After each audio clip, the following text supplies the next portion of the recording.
안녕하세요. 오늘 보내주신 다양한 분석 자료들 함께 좀 깊이 파헤쳐 보려고 합니다. 한국과 미국의 최신 경제 상황, 특히 이게 앞으로 주식시장에 어떤 영향을 미칠지 여기에 좀 초점을 맞춰서요. 거시경제 지표부터 정책 변화까지 복잡하게 얽힌 이야기 속에서 핵심만 찾아보겠습니다. 오늘 분석은 한국 선거 후 정책, 미국 물가와 재정, 또 한국 산업 동향, 일본 경제, 외환 시장, 그리고 한국은행 금리 결정까지 여러 보고서를 아우르는데요. 시작해볼까요? 네, 반갑습니다. 오늘 자료들이 정말 흥미로운데요. 서로 다른 시각의 자료들을 이렇게 엮어보면 현재 경제의 큰 그림을 그리고 또 앞으로 시장 방향에 대한 중요한 실마리를 잡는 데 도움이 될 것 같습니다. 특히 한국하고 미국에서 좀 상반된 신호들이 보이는 게 눈에 띄네요. 맞습니다. 그 상반된 신호 중 하나가 바로 한국 상황인 것 같아요. 자료를 보니까 과거에 대선 끝나고 1년 뒤에 코스피가 꽤 높은 확률로 올랐더라고요. 9번 중에 6번. 평균은 14에서 16% 정도 상승했고 변동성은 오히려 줄었다는 통계가 있네요. 이게 그냥 단순한 패턴일까요? 아니면 이번에도 좀 기대해 볼 만한 근거가 있다고 봐야 할까요? 네, 좋은 질문입니다.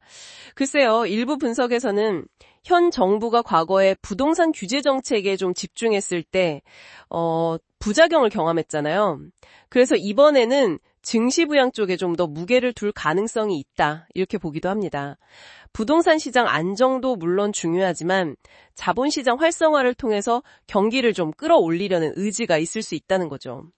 특히 증권업종이나 신재생 에너지 같은 분야가 정책적인 지원을 받을 수 있다, 이런 구체적인 전망도 나오고요. 정책 기대감은 분명히 있는 거군요. 근데 또 다른 자료 보니까 4월 산업활동 지표는 좀 걱정스럽더라고요. 생산, 소비, 투자가 다 줄었어요. 특히 반도체랑 자동차 생산 감소가 눈에 띄고요. 5월 수출은 반도체가 작년보다 한 21% 넘게 늘어서 선방했는데 이걸 빼고 보면 여전히 한 6.8% 감소했어요. 이건 어떻게 봐야 할까요? 정확히 보셨습니다. 그게 바로 현재 한국 경제가 딱 마주한 딜레마죠. 정책에 대한 기대감은 있는데 현실 지표는 좀 다른 이야기를 하는 그런 괴리감 같은 거요. 반도체 수출 호조는 참 다행인데 그걸 제외한 다른 분야가 부진하다는 건 결국 미국의 관세 같은 외부 요인이 실제 우리 산업에 영향을 미치고 있다는 걸 보여주는 거거든요. 내수 역시 소비, 투자 다 위축된 상태고요. 그래서 결국 한국은행이 5월에 기준금리를 내린 거군요. 0.25%포인트. 그것도 만장일치로요. 올해 성장률 전망치도 0.8%로 확 낮춘 걸 보면 그만큼 경기 하방 압력을 심각하게 보고 있다, 이런 뜻이겠죠. 하반기 추가 인하 가능성도 강하게 시사했고. 그렇습니다. 시장에서는 8월에 추가로 내리고 연말에는 한 2.0에서 2.25% 수준까지 금리가 내려갈 수 있다, 이렇게 보고 있습니다.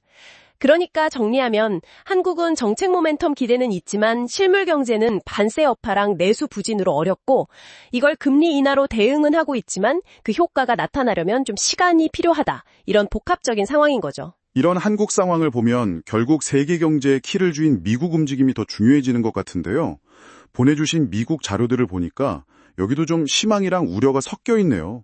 일단 4월 PCE 물가는 둔화세를 보여서 전년 동월 대비 2.1% 상승에 그쳤고 특히 연준이 주목한다는 슈퍼코어 PCE 물가, 이게 꽤 오랜만에 전월 대비 하락했다는 점이 눈에 띄어요. 부품에다가 주거비까지 뺀 거잖아요. 기조적인 서비스 물가 압력을 보려는 건데 이게 꺾였다는 건 인플레이션 둔화 추세에 좀 힘을 실어주는 거죠. 아직 관세 충격이 본격적으로 물가에 반영되지는 않은 것 같고요. 하지만 그렇다고 안심하긴 좀 이릅니다. 바로 그 트럼프 행정부의 관세 정책 불확실성 때문이겠죠. 특히 6월로 예정된 EU, 일본, 한국 등과의 관세 협상 결과가 아주 중요한 변수다, 이렇게 지적하는 분석이 많네요. 맞습니다. 이 협상이 좀 원만하게 잘 마무리되면 물가 상승 압력이 추가로 좀 완화되면서 9월쯤에는 연준이 금리를 인하할 수도 있다, 이런 기대감이 커질 수 있죠. 반대로 협상이 좀 삐걱거리거나 예상치 못한 관세가 부과되면 물가 안정 기대는 다시 좀 수그러들 수밖에 없고요.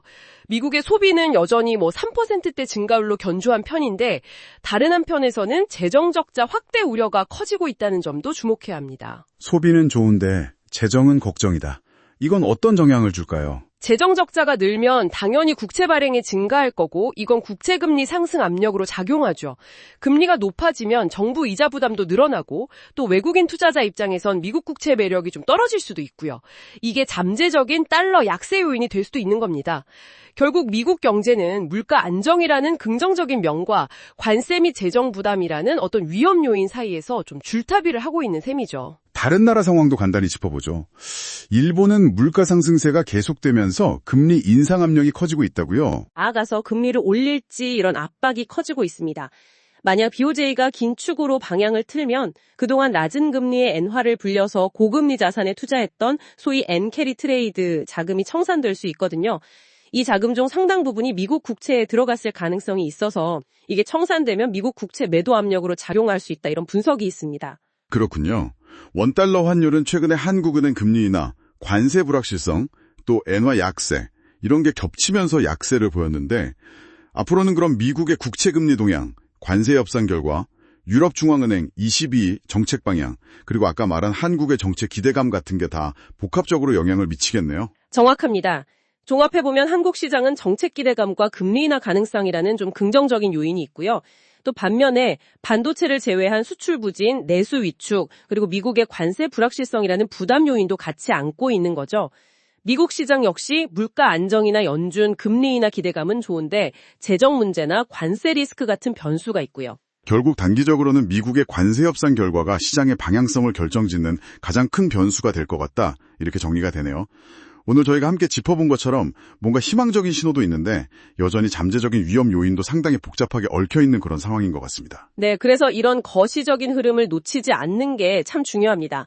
특히 한국 시장에 관심 있으신 분들은 아까 자료에서 언급된 증권이나 신재생에너지 관련 정책 변화들, 이런 걸 좀 더 주의 깊게 살펴보시는 것도 도움이 될 것 같습니다. 네, 오늘 여러분이 보내주신 자료들을 통해서 한국과 미국의 경제 상황 그리고 증시에 미칠 영향들을 다각도로 한번 살펴봤습니다.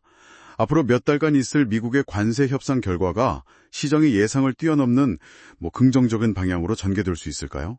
아니면 불확실성이 계속되면서 부담으로 작용할까요? 이 질문에 대한 답을 찾아가는 과정 자체가 앞으로 여러분의 투자 전략을 세우는데 중요한 참고가 될 거라 생각합니다. 다음 분석에서 더 깊이 있는 이야기로 찾아뵙겠습니다.